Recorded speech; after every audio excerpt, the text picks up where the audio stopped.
Startup Podcast PH is co-produced by Sprout Solutions. Check out our partners in the description.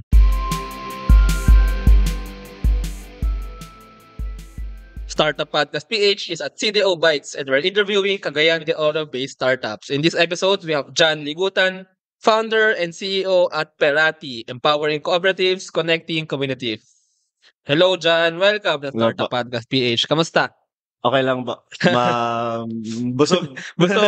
Busog tsaka Importante busog. malamig dito no sa Importante office busog. ng CDO Bytes. Merong food para sa ating podcast interview session now. Pero ayun nga no, so kakarating ko lang sa CDO kagabi. So it's my first time here and I'm really excited to explore yung startup ecosystem ng CDO. And I'm very happy to interview one of the homegrown startups here. So ayun, John, ano nga ba ang Perati? Okay.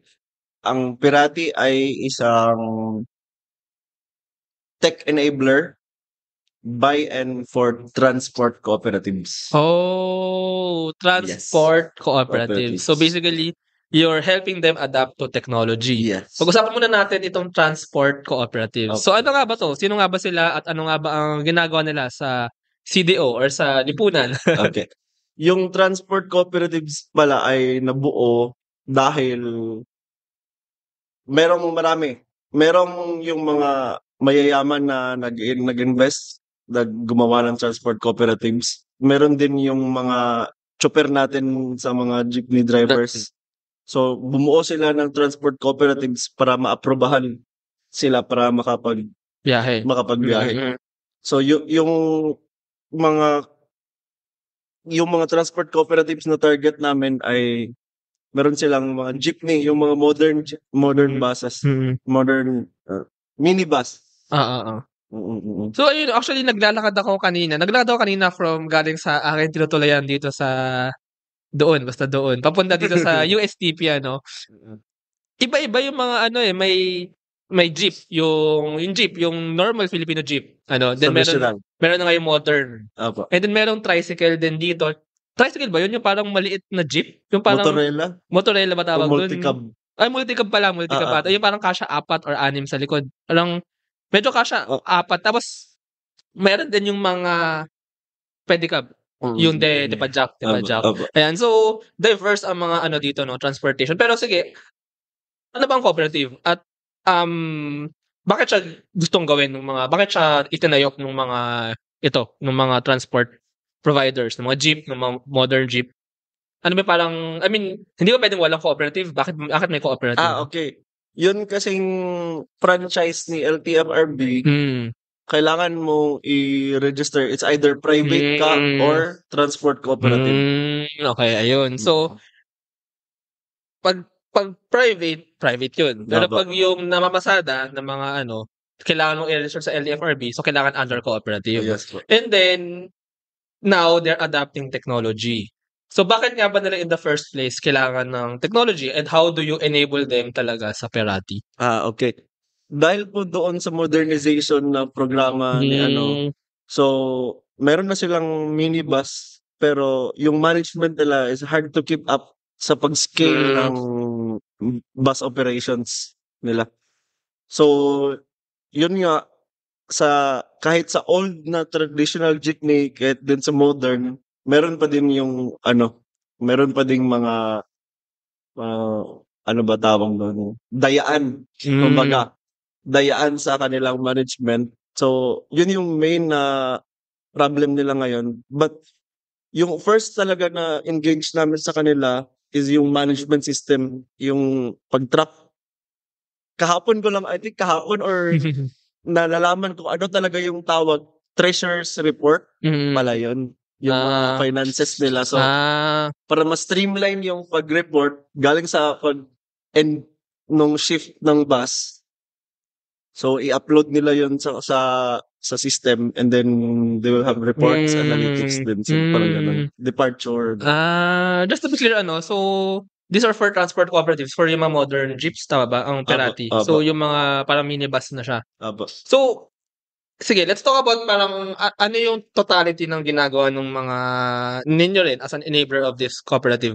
Yung finance. Meron din ba yung parang sa mga ruta, ganyan, yung pag-manage ng mga routes? wala pa as of now, hindi pa naman po nila ni-request yung analysis ng mga routes. So, yung analysis lang po namin ay paglabas tsaka pag-uwi kung ano yung Oras, ganun, or shift? magkano yung revenue Okay, sa okay. ganun, sa ilang oras yung Okay. Opo, opo. So, right now, ang focus ko talaga is parang financial ito 'no, parang financial aspect. Parang maybe ano 'no, yung oras nga, maybe gusto nilang malaman. I want to know ba't nila gusto malaman yung parang financial, parang gusto nila malaman yung oras, gaano kahaba, tsaka maybe yung ruta 'no. Parang in the future, puwede nilang i-allocate ng maayos yung mga minibus. Anong oras, anong lugar, tama ba? Tama ba? Opo, tama po. Actually po isang taon na po kaming nag-e-engage sa transport cooperatives. Yun yung first po namin. So ngayon na wala pa talaga kaming magagawa kundi i-solve po talaga yung main problem sa transportation po natin ngayon ay yung pandadaya nga ng konduktor Gets. at saka pagwa 1, 2, 3 ng mga pasahero. Opo. Okay, sige, okay. I want to talk more about that. Ayan, gustong-gusto ko yang usapan na yan. I mean, so sorry, but it really happens ano. Yung 1, 2, 3 muna. 1, 2, 3 muna tayo ng mga pasahero. 1, 2, 3. Dito, paano ba ang bayaran dun sa mga minibus? Paano nagabayad? Ganun lang Sa din konduktor? po. Sa konduktor. Meron yung e-ticketing. Parang post siya ng mga restaurants. Beep, Tapos, parang card? Opo. Beep card ba ang gamit dito? Ay, Merong beep parang, card, meron ding PhilPay. Pero opo, ganun yun. So parang pagkapasok nung tao, ng pasahero sa modern jeep, dun sa minibus, itatap yung card. And then upo. And then pagbababa, itatap. Ganun po. Then pwede rin magbayad sa konduktor. Ganun po. Ng cash, ng coins or so may driver and may konduktor. Opo. Okay, so yung sa 1, 2, 3 muna. So ano yung problema dun and paano nyo parang balak i-solve siya? Ay, by the way, ano ba yung 1, 2, 3? Sige, explain ano yung 1, 2, 3. Yung 1, 2, 3, mga modus na ng mga estudyante. Estudyante. Siyempre, ako, naging estudyante din ako. So, yun nga po. Ewan ko ba kung ba't hindi natin nababudget yung mga pera natin. Hindi ko alam kung anong pinagagastusan natin, mga estudyante. Pero yun nga, yung hindi pagbayad ng mga madalas talaga daw po yung mga estudyante talaga daw po yung problema ng mga driver. Hindi nagabayad. 1, 2, 3 ano kasi parang alam mo dun parang 1, 2, 3 takbo, parang ganun siya. Okay, so mga hindi nagabayad and then yung isa pa yung pandadaya ng mga konduktor. Ano naman itong yung pandadaya po ng konduktor kasi 'di ba wala naman pong accurate na recording ang bus sa ilan talagang pasahero. So ngayon po, meron pong recording yung ticketing parang ganun. Pero dahil po sa design ng system na yun, yung si konduktor lang talaga may hawak. Pwede niyang dayain yung pasahero na hindi niya bigyan ng ticket. Oo, yes. Para kumbaga magbabayad yung pasahero, so may pera siya, pero yung ticket hindi niya ibibigay sa pasahero, so hindi rin magre-reflect dun sa sistema ng no. So ibubulsa niya yun. Hindi makikita na kasi ang mangyayari diyan is yung konduktor, yung pera na nakuha niya, tsaka yung mga ticket na nakuha nung binigay niya, ima-match yun 'di ba? Ima-match na dapat kung ilan yung ticket na nabigay, ganun yung perang mabibigay dun sa ano. So sige, paano niyo solve yun? Ano ginagawa niyo sa sistema and how do you use technology para malutas yung mga problemang yan? Thank you po. Yung una namin na-solve ay yung pagwa 1, 2, 3. I mean, sa isang buong system na yun, na-solve na yung 1, 2, 3 tsaka pandadaya. Kasi ngayon, yung card, solusyon pala yun ng mga transportation para ma-account yung lahat ng pamasahe. Hindi na sila madaya. So ngayon, ang problema doon, hindi lahat ng pasahero gustong mag-card. So, kasi yung loading station daw po malayo. Kasi di ba? Saan pa niloloadan yung mga yun? Yung mga loading station po kasi nasa terminal. So yung, di ba po, mayroong mga pasahero na hindi na kailangan pumuntang terminal para sumakay. Oo, yung mga gitna, sa gitna. Nasa gitna. So, para lang. hassle na sa kanila pupunta pa ng terminal para makapag-load. So, yeah. So, yun na. Okay. So, to solve yun, ang system po namin, meron ng bagong process sa pagsakay. sa pag-akyat ni pasahero, meron dong kiosk na mai-install sa bandang gilid. Mag-tap siya na parang McDo. Pwede mag-load dun.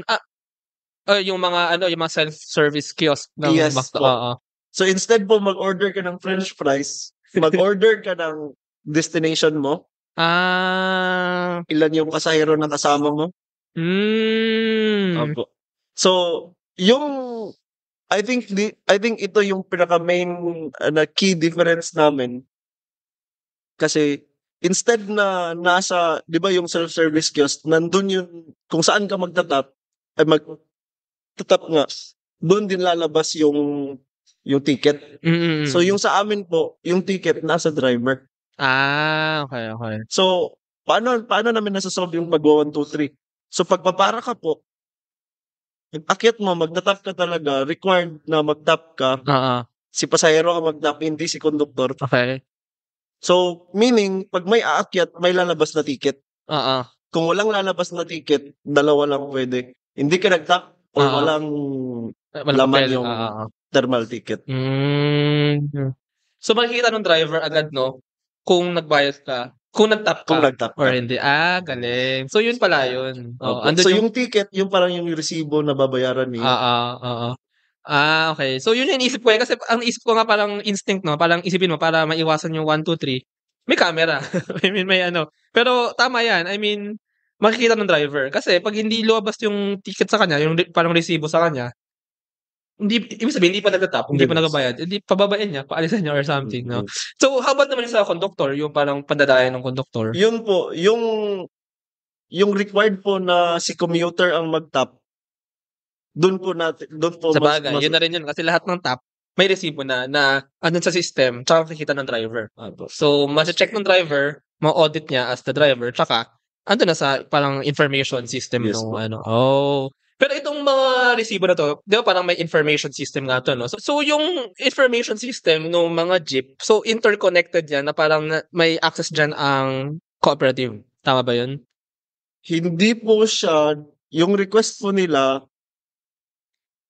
kasi meron din silang problem ngayon na sa beep card.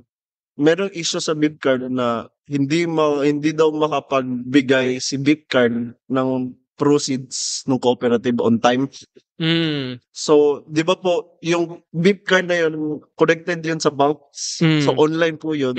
So, nangyayari, instead na i-release nila sa ngayong buwan yung sales na yun, hindi nila matatanggap. So, yung cash flow, yung pag-manage ng cash flow, parang na-delay daw po. So, yun yung request nila ayun yung main problem nila na nakikita ko po ay offline mo talaga yung ang gagawin namin na system. So, ganun pa rin. Yung mga resibo na makuha ng driver, yun yung ibigay niya sa Yun yung, paano ma-manage yung bayad? Paano ma-match yung okay po. At the end of the day, meron pong pipindutin si conductor na parang end shift report. So, isa din po okay, may end shift report, may ganun. Isa din po kasi sa pandadaya ni conductor,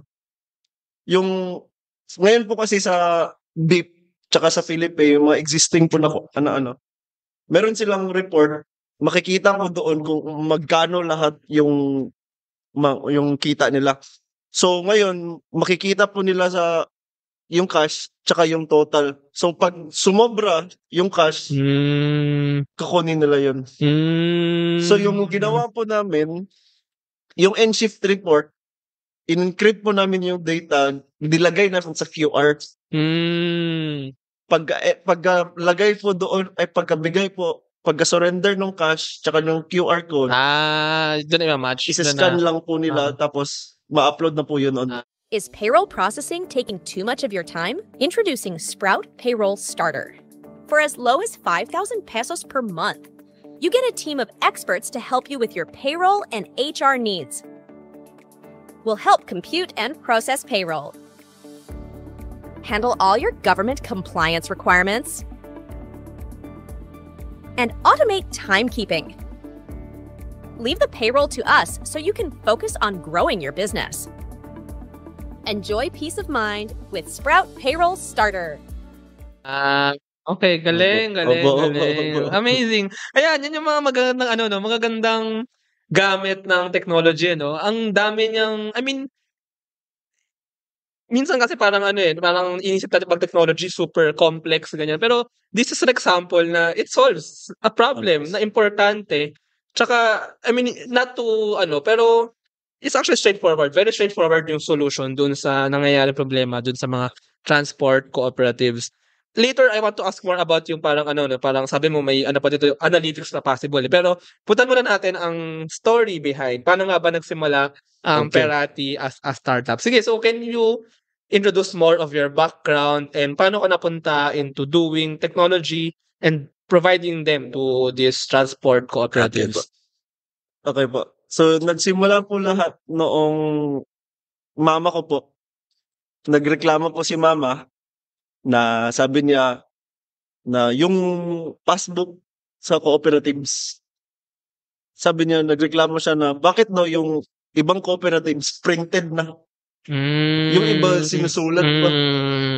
So, college po ako noon, so naisip ko parang gusto kong i-solve yan, madali lang yan, may system siguro gano'n, Pero college pa po ako noon, siyempre hindi po ako papakinggan kung What was your anong course mo nung computer engineering Oo, po. saktong-sakto. Opo. So yun nga, hindi pa ako papakinggan ng mga cooperatives. Yun, ginawa ko na lang po ay parang in-enhance ko na lang po muna yung skills, mga tech skills ko po, kung ano po yung pwede kong magagawa. So yun po, pagka-graduate ko po, doon nag-try po ako, nasa isip ko po talaga mag-apply sa isang startup. So yun po, nakita ko po si Wela. Oh, Wela yes. School Shout out System. to Wela. Yeah, sila Sir Jan. Jan. Shit, Yes yeah, po. yeah. So nag-apply po ako. Oh, First startup na in-applyan ko po. Pero 3 months, hindi pa po tumawag si Sir Jan. So yun, nag-apply ako ng iba. 10 interview, 5 tech interview, mga exam na. And then, one day, tumawag si Sir Jan.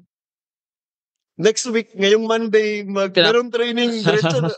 Yun. So there, natuto ako ng marami kang Sir Jan talaga. And then, so yun nga, I was thinking na dapat i-improve ko yung skill ko. So, yun.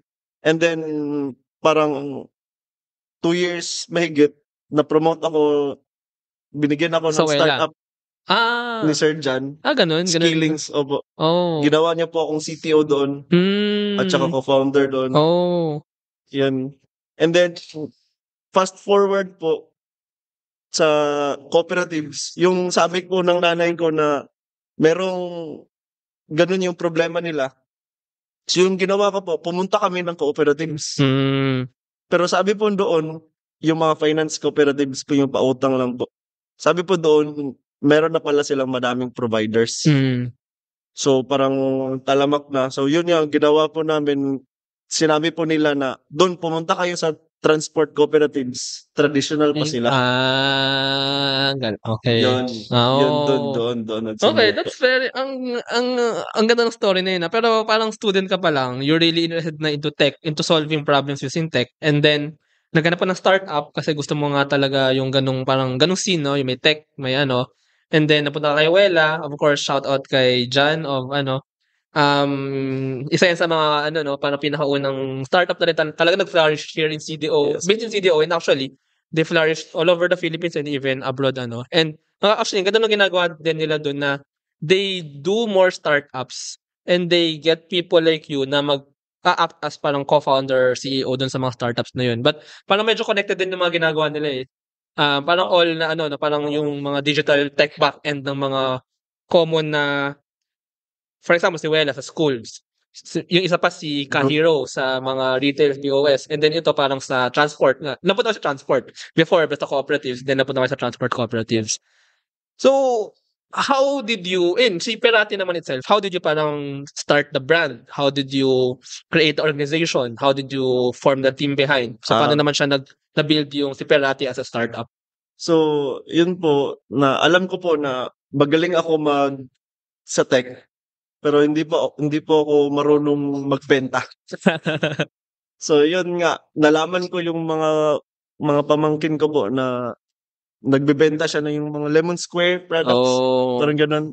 Tsaka yung isa din po na kapatid niya na nasa BPO po siya. So yun, in-invite ko po sila na to go there, transport cooperatives, talk to them. Kasi kung ako po yung pumunta doon, bibigay ko po agad sila yung solution na yung alam ko lang. So sila po, pag makapag-usap, nakukuha talaga nila yung problem. Tsaka nag-uusap kami, yun, masasolve, nakapagbigay ako ng solution. So, actually true, no? Yan yung sabi nila eh. Kaya ang perfect number, hindi na perfect, pero mas maganda ang 2 founders kaysa 1. Kasi kung 1 ka lang, ikaw sa tech, ikaw sa business dev or sa sales, minsan, nagkakaano ka internal conflict ka eh, na as a tech founder, ito yung gusto mong gawin. Then as a business dev or sales, kailangan pakinggan yung gusto ng customer mo. And malilito ka na. So, maganda rin na may tech co-founder, may parang business co-founder, siya yung kumakausap sa mga customers, clients, then may feedback, ibabato na sa'yo, and then you develop it. So, parang may internal kayo, and then may, as a tech, may software dev, may product dev, and then si sales sa external clients, ano. Yung tech side nito, so ikaw ang mismong gumawa ng product. Did you build it from scratch? Build it from scratch po. Wow. Is it okay to ask, like, how did you learn programming as when you were a student, no? So you learned programming na. But what type of programming is this? I mean, tama yung question ko. Anong language or parang okay how did you, Yung sa college pa po kasi ako, yung nalaman ko po sa nanay ko po. Tapos yung sabi ko sa sarili ko na hindi pa din talaga ako i-entertain. So, timing po noon, meron po kaming electives na subject. Yung tapos yung ano po namin doon is full stack development, parang front end and the back end, and then the web development specifically. So yun, binuhos ko po yung time ko doon talaga. Galing. And then applying to Wela, timing po talaga na si Wela naghahanap din ng front end developer. So yun nga, na-apply ko agad yung na-learn ko din po sa college. Kasi yung thesis po namin, ganun din po. Tinanay ko din po na meron po kasing sa school dito sa USTP. Sa USTP ka dito? Okay. Meron kasing challenge po na gawin daw yung thesis namin into a company. So, I mean, into a product na pwede mong ibenta. So yun po, binuhos ko po yung time doon. Pero yun nga lang, nag-pandemic. Okay. So, hindi po ako nakapag-adjust kung paano yung communications doon, paano namin nga nasa bahay kami, makapag-work pa din kami. So yun, nag-stop po. And then into Wela na din. Ayun, ang galing. Ang ganda pa yung ganitong parang kwentong to. Kasi iniisip ko rin eh, ang CDO, Cagayan de Oro, ay parang very flourishing. Actually, parang sa ibang startup reports, top 3 city daw for startup, parang startup, the ecosystem itself, Ngayon, iniisip ko, ano yung factors na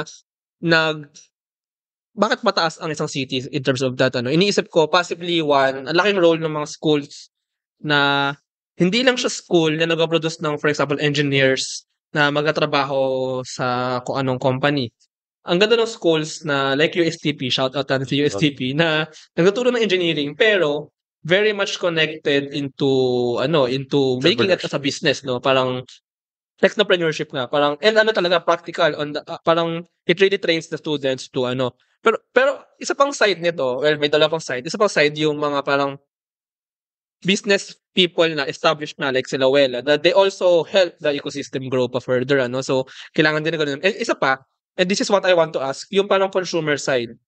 Kasi mahalaga din na they're receptive, they're of new tech. For example, yung mga modern jeep, yung mga transport cooperative. So, in your experience, naging challenging din ba na parang ipagamit sa kanila yung ginawa ninyo? How receptive were they to that new platform? Kasi baka sanay nga sila na traditional, So, kamusta yun? So, yung first engagement po namin, okay naman po sila. Wala naman pong, I mean, hindi, saglit lang. Okay. Yun pala. Timing din po pala kasi yung nangyari. Opo, tama ka po na traditional talaga po yung mga transport cooperative. So, hindi sila masyadong nagta-trust ng mga bago. Mm. So, bakit mo timing? Kasi yung cooperative po namin na pinasukan, losing po sila. So, nag-undergo sila ng audit, but wala silang system paano nila i-audit. So, yun nga, as we're conversing with them, ganun, yung nasabi nila na problem. So, ginawan ko po ng solution agad and then they were able to try. And then, yun po. Yun yung parang ano naman. Tsaka ang isa pang na-realize ko sa ating usapan, yung kinaganda rin dito, na hindi ka startup na nag-isip may you have an idea and you provide them to the cooperative. Actually, nag-start ito na, well, you have the background, you have the skills, lumapit ka sa cooperative, you ask them their problem, and you solved it. So, magiging mas receptive sila dun sa i-introduce mo sa kanila kasi sila nag-request niya and sila talaga may kailangan yan. And kasama sila sa pag-design din yan, right? I mean, design in terms of yung functionalities tsaka yung interface, tama ba? So, parang ginagawa mo talaga sila as part of the cooperative. I mean, as part, parang kang parang ito yung model nyo parang arm kayo, parang tech arm kayo nung cooperative. Is that right? Parang ganun din yung business relationship ninyo na they pay you for the tech that you provide to them. Is that right? Oh. Kaya nga po, tech enabler by and for transport cooperative. Okay. Ang ganda ng tagline na yun. Ay, ang ganda ng description na yun. Tech enabler by and for. Actually, maganda yung by and for transport cooperatives. So, do you plan to, so right now, yun yung sa CDO City na transport cooperative. Do you plan to maybe venture into other cooperatives? You mean po, ibang cooperatives din parang agriculture cooperative? Pwede, tsaka, sige, yun muna. Okay. Yun po talaga ang plan namin. Yun po yung vision namin na si Pirati ay parang Visa or Mastercard na equivalent. Kasi yung ginagawa ko ni Visa and Mastercard, kinoconnect nila yung mga bank. Parang si BankNet, parang interconnected na banks. Parang, so yun nga, every transport cooperative can be a bank. Every agricultural cooperative can also be a bank. So, merong part sa kanila na bank sila. So, if we can power their system, then we are that in the middle of the transactions po. Parang ganun. So, actually, yun din isa pang kinaganda na medyo you really have the skills ng generic software, generic programming So, basically, go to an cooperative, find out their problem, and solve it using tech. Yes. And speaking about yung future plans pa nga, so ano pa bang future plans for Pirati? Tsaka, in terms of transport cooperatives, do you plan to go to another city? I mean, go to the transport cooperative there and then maybe apply din yung inyong solution for them? So, yes po. Actually po, galing na po akong Manila and then pumunta din po ako ng Cebu to check if ganun din po ba yung situation nila. Sige, what do you have to say?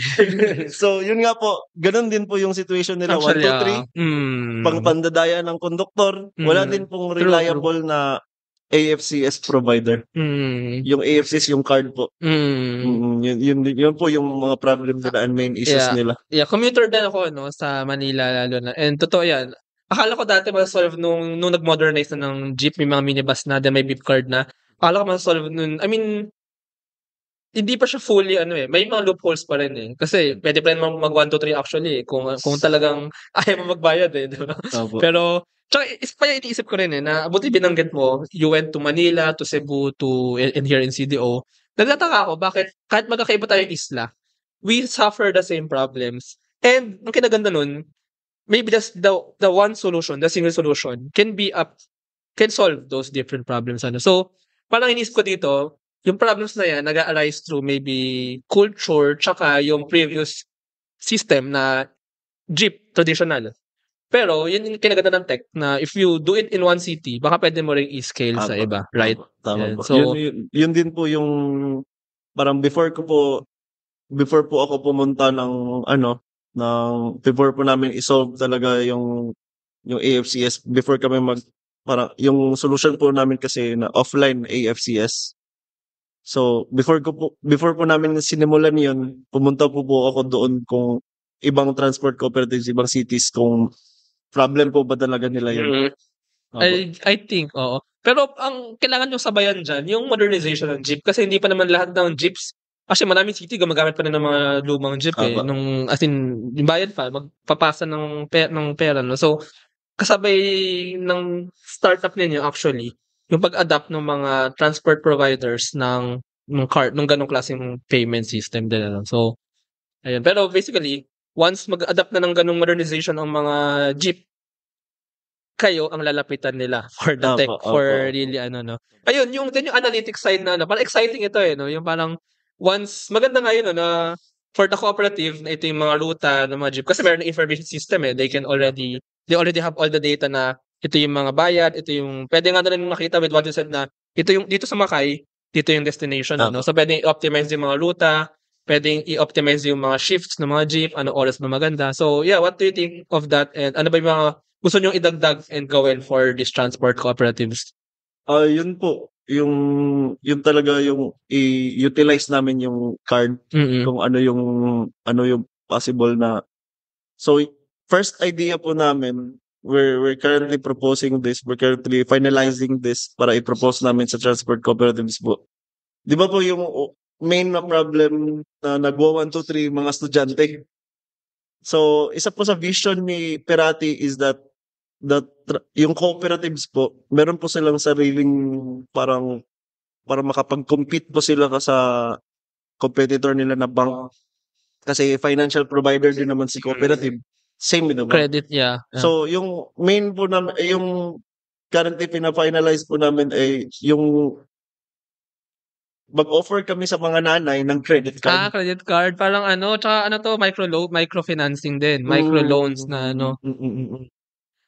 tsaka ang isang kinaganda nito, sorry na ko kasi ang naging problema with the modernization ng jeepneys, ang mangyayari, i-cooperatives na siya, 'di ba? Ganung system na siya.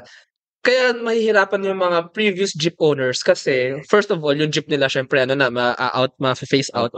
Pero pwede naman silang para sila magkaroon ng bagong jeep, kailangan nila ng capital para umutang, para magkaroon ng rights to mamasada, no? Ngayon, saan sila kukuha ng capital? So, dun papasok yung parang role ng cooperative as a credit provider, tsaka yung role ng tech para mas mapadali, mabigyan sila ng pautang, right? Pwede. That's a good idea rin po. Kasi yun talaga yung kinakagalit. Medyo sensitive tong issue na to, no? Kasi lalo na with madaming nagrarally, no? About sa modernization ng jeep. Kasi yun yung mangyayari talaga. Ma-phase out yung mga lumang jeep.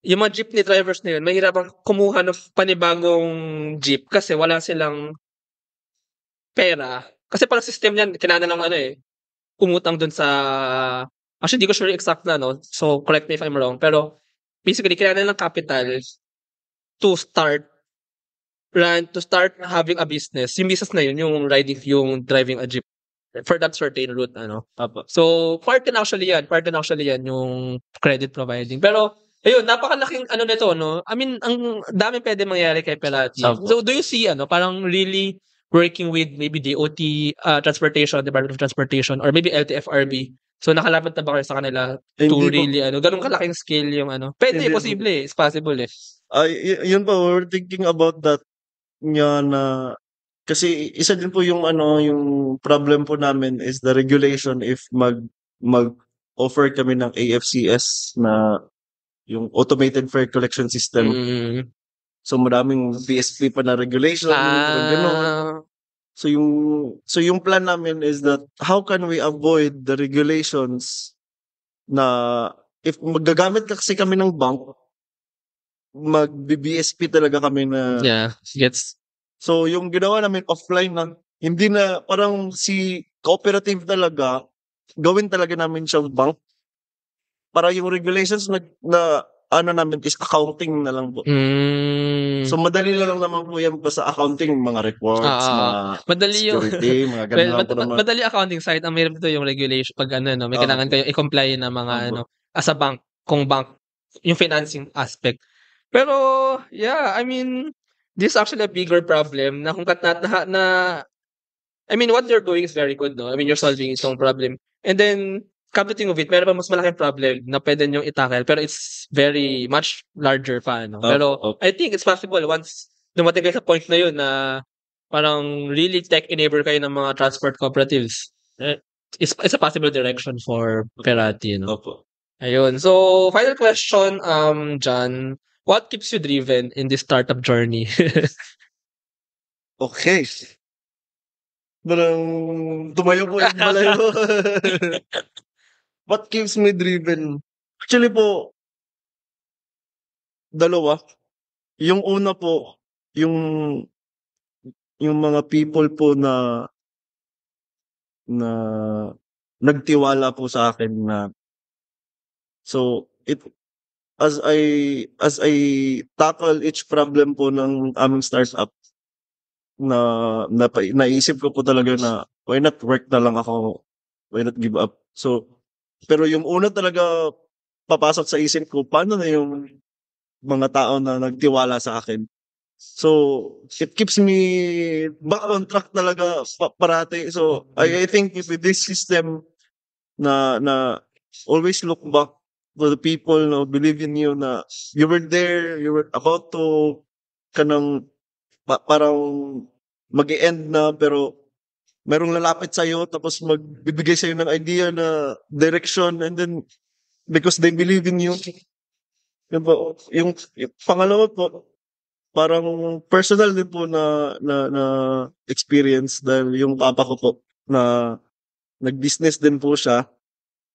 And actually, very, very timely din po kasi yung cooperative po namin ngayon na nakausap, parang yun nga, bakit sila losing? Kasi dinaya ko yung mga investor. Yung papa ko naman po, nag-business din po siya dati, publishing magazine. And then, dinaya po siya ng partner niya. Mga ganun talaga. Tapos, yun yung po, nag-start siya again. Tapos hindi na niya napalago. Doon nga, I think, because of that, the stress siya, nag-cardiac arrest. So, that's my po na bakit po kaya yung tinatanong ko po sa sarili ko dati, bakit mo gusto ni Papa mag-business? Ano bang meron dito sa business? So, yun nga, as I keep on learning about business, pwede pala din ako mag-milyonaryo, maging bilyonaryo dito Okay to Yun po. Pero, I mean, yeah, that's a really good opportunity. But you really need to navigate din yung mga challenges of having your own business. Ayun. So, maraming salamat dyan. Ang ganda ng ating usapan. This, I mean, first of all, thank you for inspiring. Even me, na-inspire ako dun sa story mo. And even yung last mong sinabi na at the end of the day, you're doing this for the people who believed in you. Tsaka, I believe, for the city where you grew up in. Kasi yung community dito, gusto mo talagang matulungan. So, gusto mo mapadali ang transportation system dito at matulungang hindi madaya yung mga driver. Ayun. So, if our listeners pala want to know more about you or Perati, so how can they connect with you? Maybe you can lead them to social media channels or to the website. Sa perati.co, www.perati.co. And then, pwede lang po sa Facebook, Perati. Ayun. So, thank you so much for this conversation. Thank you. Thank you very much to our 45 patrons. This episode is super powered by AskLexPH Academy, our official e-learning partner. Get certifications on Lean Six Sigma, project management, data science, and more. ROC.ph, our creative marketing partner. Get unlimited digital marketing services monthly. One CFO services, bookkeeping and tax, and payroll processing for startups and small businesses. And Space Cebu, global co-working space, private office, and meeting rooms for startups, digital nomads, and freelancers. Tuala, privacy-focused digital experience for sharing identity information across Web 2 and Web 3 ecosystems. Mamiki, super Super Pet App, the Philippines' first ever one-stop mobile app for pet products and services. MarketMind Local, a digital marketing company focused in helping small and medium businesses. Mata Technologies, Philippines' premier provider of virtual tours and maps for LGUs, real estate, tourism, and private businesses. Hire Business Solutions, provider of the most configurable cloud-based payroll system in the Philippines. Smile, consent-driven digital employment verification service to make smarter decisions faster. DVCode Technologies, IT solutions specializing in software development, blockchain smart contracts, digital wallets, and cybersecurity. Drive Manila, PH's largest peer-to-peer car rental community. Ignite Careers, career matching platform for Filipino talents and hiring companies in the outsourcing industry. Looking for buy and sell online with Sigurado sellers. NutriCoach, personalized nutrition and weight loss programs for you. Benjoy's Food Products, the home of premium bacon ends, tapa, and tocino. This episode is powered by Contact RFID Business Cards, Jure.ph, Big Giant Games, Founders Launchpad, Packetworks, Uplift Codecamp, Pareto Consulting, Agile Data Solutions, Hassel PH, Board Prep, Zales, Sears MD, Pahatid PH. Please support the podcast through the links in the description.